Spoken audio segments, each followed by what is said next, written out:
Hello friends, class 10th का जो first chapter है food and the human health, उसके पहले जो वीडियो थे उनमें हमने फूड से रिलेटेड कुछ या फिर बैलेंस डाइट क्या होती है, अनबैलेंस डाइट क्या होती है, मेल न्यूट्रिशन क्या होता है, किस किस तरह के मेल न्यूट्रिशन होते हैं, वो सब पढ़े थे, उनके बारे में डिस्कस किया था।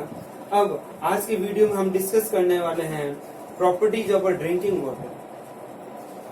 ड्रिंकिंग वाटर के बारे में सबको पता होगा, तो उसकी ड्रिंकिंग वाटर की प्रॉपर्टी क्या होनी चाहिए and harmful effect of the polluted water, और पॉल्यूटेड वाटर के हार्मफुल इफेक्ट क्या है। अब ड्रिंकिंग वाटर के बारे में, जैसे पानी पीने के बारे में आप कहते हैं कि जल ही जीवन है, ये स्लोगन सुना होगा। तो पानी हमारे लिए कितना इम्पोर्टेंट है वो सब हम डिस्कस करेंगे आज। कि वाटर है, जैसे डॉक्टर के पास जाते हैं तो डॉक्टर भी एडवाइस देता है लगभग 8 से 10 लीटर पानी, हमें 8 से 10 गिलास पानी डेली पीना चाहिए। तो वाटर, अगर ड्रिंकिंग वाटर अगर क्लीन है तो उससे हमारे बॉडी की जो सेलुलर जो भी रिएक्शन है वो होती है पानी की वजह से। अपना बॉडी है उसका भी 80 से 90% जो पार्ट है बॉडी का वेट का, वो वाटर की वजह से। तो यही हम आज पढ़ने वाले हैं। और इसके हार्मफुल इफेक्ट क्या है, अगर पानी साफ नहीं हो, गंदा पानी हो, तो वो अगर पी ले तो क्या नुकसान है। कभी कभार हम पानी पीते हैं, अगर उसमें से स्मेल आती है तो हम उस पानी को साइड में रख देते हैं, फेंक देते हैं, उस पानी को नहीं पीते हैं। हम जो भी पानी पीते हैं उसको छान के पीते हैं।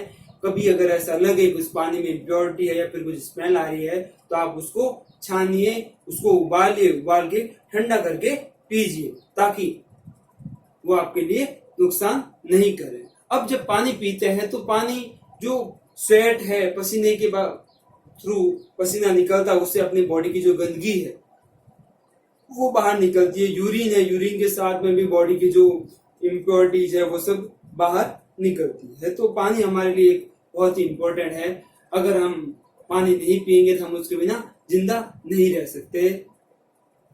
नेक्स्ट अपने टॉपिक है जैसे पोर्टेबल वाटर। पोर्टेबल वाटर यानी water which is fit for a drinking, एक ऐसा पानी जो पीने के लिए क्या हो, फिट हो, जिसको हम पी सकते हैं, जिसमें स्मेल नहीं आती हो, जिसको हम पी सकते हैं, हमें कोई नुकसान नहीं होगा उस पानी को पीने से। ऐसा पानी क्या कहलाता है, पोर्टेबल वाटर कहलाता है। फिर है side effect of the contaminated water. अगर कॉन्टेमिनेट प्रदूषित पानी, गंदा पानी अगर हम पी ले तो उससे क्या हार्मफुल इफेक्ट होंगे। अगर हम गंदा पानी पीते हैं तो हमारी बॉडी जो डिजीज है, बीमारियों से घिर जाएगी, जैसे कुछ कोलेरा, डायसेंट्री, कुछ ऐसी बीमारियां हैं जो गंदा पानी पीने से होती है। पुराने टाइम में जो बहुत सी जो पानी से रिलेटेड जो बीमारियां होती थी, उन बीमारियों का धीरे धीरे गवर्नमेंट के प्रयासों से उसका रोकथाम किया गया। तो पानी से रिलेटेड बहुत सी बीमारियां हैं, इसलिए हमेशा हमें पानी को उसी अकॉर्डिंग यूज करना चाहिए जितना हमें नीड हो। साफ पानी पिए, स्वच्छ रहे। आज हम इसके बारे में बुक से डिटेल में डिस्कस करते हैं। तो अभी मैंने डिस्कस किया था ह्यूमन हेल्थ के बारे में कि जो मनुष्य होता है उसकी जो हेल्थ होती है उस पर कौन कौन से चीज़ों का इफेक्ट पड़ता है। अब हम इनके बारे में डिटेल में बुक से रीड करते हैं। फर्स्ट जैसे पॉइंट है अपना, properties of drinking water and harmful effect the polluted water.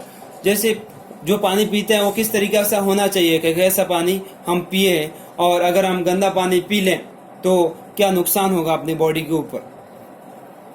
We humans are exploiting the available and limited water sources such as the manner that in the near future we will have the water crisis.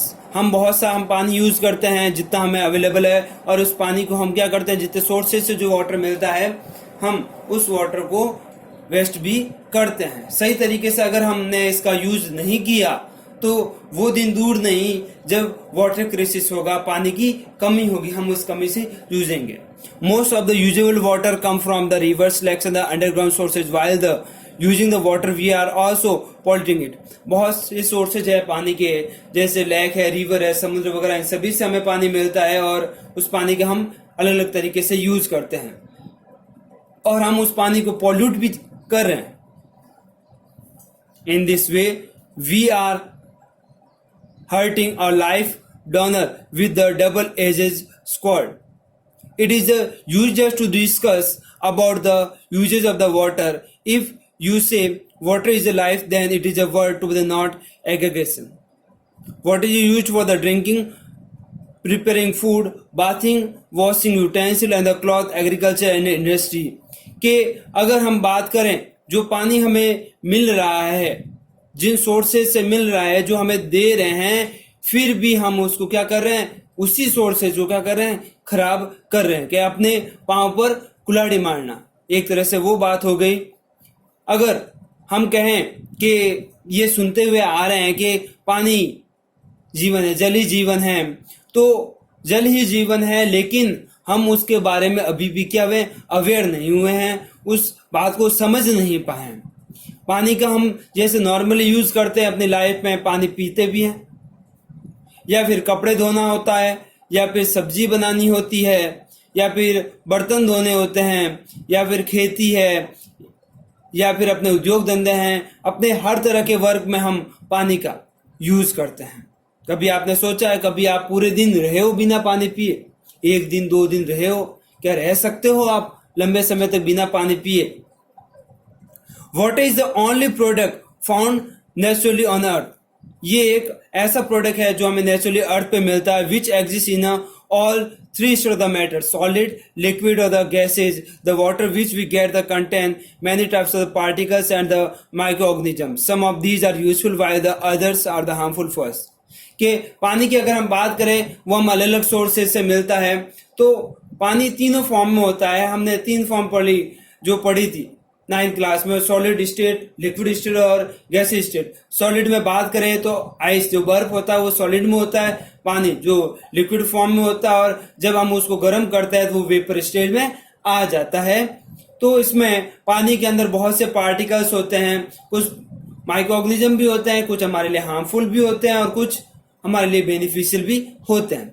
अब हम पढ़ते हैं portable water should have to the following properties. Portable water वो होता है जो हमारे पीने योग्य होता है, हमारे काम का होता है। Water should not have visible particle and vegetation, should not have to the harmful microbes. PH of the water should the balance, water must have the adequate amount of dissolve oxygen. पानी की जो pH होनी चाहिए पीने के लिए, वो equal होनी चाहिए, बैलेंस होनी चाहिए, ताकि हम उस पानी को पी सकें। और जो पानी हो उसमें ऑक्सीजन की मात्रा हो वो भी क्या हो, पर्याप्त हो। Water help out the body to the carry out the different responsibilities. All the metabolic activities of the body is carried out the water. हमारी बॉडी की जितनी भी एक्टिविटीज होती है, मेटाबॉलिक सेलुलर एक्टिविटीज, वो सभी किसके थ्रू चलती है, पानी से ही चलती है। Therefore, the doctor is also suggest to drink the minimum 8 glass of the water per day. इसलिए ही डॉक्टर यही कहता है आपको जाते ही कि कम से कम दिन में 8 ग्लास पानी तो पीना ही है। You must drink the more water if you do more physical work. अगर आप ज्यादा काम करोगे तो आपको प्यास ज्यादा लगेगी। Metabolism of the body work in a proper way in adequate amount of the water is drunk. अगर मेटाबॉलिज्म सही तरीके से वर्क करे तो हमें पर्याप्त मात्रा में पानी पीना जरूरी है, हम पीते भी हैं। Toxic element comes out the body for the drink the 8 to the glass of the water per day and the body remain disease free. Adequate on the water in the body make the body healthy and energetic. अगर हम body में पर्याप्त मात्रा में पानी पिएंगे तो अपने बॉडी में क्या रहेगी, हेल्थी भी रहेगी और एनर्जेटिक भी रहेगी। पानी कम से कम 8-10 ग्लास पीते हैं तो पानी के अंदर जो टॉक्सिक एलिमेंट होते हैं वो पानी स्किन से बाहर आ जाते हैं पसीने के रूप में। The body does not feel tired. Body हमें थकान भी नहीं होती, पानी टाइम टू टाइम पीते हैं तो। Water maintain adequate amount of the fibre in the body that improve the immunity of the power and the susceptibility the disease decrease. Unnecessary fat don't get deposit in the body if abundant water is drunk. अगर हम पर्याप्त मात्रा में पानी नहीं पिएंगे तो हमारी बॉडी के ऊपर फैट भी जम जाएगा। यानी पर्याप्त मात्रा में जो फाइबर वगैरह है वो भी बॉडी में मिलते हैं या फिर अपना इंप्रूव करते हैं डिजीज से बचाव। इम्यूनिटी की बात करें तो वाटर ही मेंटेन करता है उन चीजों को। Unnecessary fat don't get deposit, अपने बॉडी के ऊपर अननेसेसरी फैट डिपोजिट नहीं होगा if evident water is drunk, अगर हम पर्याप्त मात्रा में पानी पिए। Sufficient intake the water reduce the change of the any kind of the allergy of the body, अगर पर्याप्त मात्रा में पानी पिएंगे तो किसी तरह की एलर्जी भी नहीं होगी। In addition of the that infection of the lungs, asthma and intestinal disease also do not occur, और इस तरह से हमें अस्थमा है, लंग्स है या फिर जो भी आंतरिक बीमारियां हैं वो नहीं होगी। Regularly drink the lot of the water, also the avoid the danger of the calculus. Regularly रोजाना पानी पीना जरूरी है, पर्याप्त मात्रा में अगर हम पिए, अगर नहीं पिएंगे तो एक तरह से वो हमारे लिए क्या है, खतरा। Drinking adequate amount of the water protect the from the disease like the common cold, अगर हम पर्याप्त मात्रा में पानी पिए तो जैसे कॉमन कोल्ड जैसी बीमारी है वो भी नहीं होगी। Side effect of continental water, अगर हम प्रदूषित पानी पिए तो क्या नुकसान है। Many disease grip us in a potable water is contaminated. The disease are caused by the presence of the pathogenic microorganism in the water. यानी बहुत से ऐसा पैथोगन है, माइक्रोऑर्गेनिज्म है जो पानी के अगर मिल जाते हैं और पानी को खराब कर देते हैं तो वो कॉन्टिनेंटल वाटर कहलाता है। The main pathogen and virus, bacteria, protozoa and the worm, ये इसके पैथोगन होते हैं। These pathogens cause the cholera, dysentery like disease and they can easily affect anyone. इनसे जैसे कोलेरा है, डायसेंट्री, ऐसी कुछ बीमारियां होती है और कोई भी इनसे अफेक्ट हो जाता है। Contaminated water can cause many communicable disease, इससे बहुत सी communicable एक दूसरे से संक्रमित होने वाली बीमारियां भी फैलती है। It may also cause dangerous disease, इससे कुछ dangerous disease भी होती है जैसे हेपेटाइटिस है, फ्लू है, टाइफाइड है, जॉन्डिस, ये सभी। एक बार अगर हम सीरियस प्रॉब्लम हो जाए तो फिर उनसे उबरना बहुत मुश्किल होता है। A worm Dracunculus medinensis is a causing agent, एक बार रास्ता में ये इस एजेंट से, इस वर्म से एक डिजीज हुई थी। The female always lay its egg inside the water out of the host human body. Female always lay its egg, female हमेशा जो एग देती है inside water out of the host के अंदर, जैसे ह्यूमन बॉडी के अंदर। This disease spread to the other people if the continent water is used for drinking, अगर कॉन्टिनेंट वाटर पिया जाए दूसरे पर्सन के थ्रू। No patient of the dracunculiasis has been found after the year 2000 because of the effort of the made by the Naru abolition program. Naru abolition programme चला गया, उस programme के कारण लगभग 2000 के बाद में इस तरह के कोई भी केस नहीं आए नारू डिजीज के। टू स्टॉप इट, री emerge and rescue from a water borne disease, तो इससे बचाव के लिए, इससे रेस्क्यू के लिए ड्रिंकिंग वाटर हो वो फिल्टर किया हुआ होना चाहिए या बॉयल किया हुआ होना चाहिए, या फिर फिल्टर बॉयल करने के बाद गर्म कर लिया तो उसको ठंडा करके उस पानी को पिया जाए। Bathing, washing cloth in river, pond should the prohibited. The water resources should be the clean frequently because the healthy tomorrow is where there is a healthy water, क्योंकि हेल्थी टुमारो, जो स्वस्थ अपना जो जीवन है वो वहां पर ही स्वस्थ जीवन होगा जहां पर साफ पानी होगा। अगर साफ पानी नहीं होगा तो जो अपना जीवन है वो अच्छे से नहीं चलेगा। तो इसके साथ ही अपना पानी के बारे में, वाटर किस तरह का पानी पीने योग्य होना चाहिए, कौन सा पानी हम पिए, कौन सा नहीं पीना चाहिए, पानी से कौन सी बीमारियां होती है, पानी के अंदर कौन कौन से माइक्रोऑर्गेनिज्म मिले होते हैं, कौन सी बीमारियां पानी से पहले हुई थी जो रोक ली गई है, पानी अपने बॉडी में किस तरह से कौन कौन सी मेटाबॉलिक एक्टिविटीज करता है, किस तरह के फंक्शन करता है, तो ये सब हमने वाटर के बारे में थोड़ा सा इस चैप्टर में डिस्कस किया है जो कि ह्यूमन हेल्थ के ऊपर इफेक्ट डालता है। तो इसके साथ ही अपना टॉपिक आज का कंप्लीट होता है।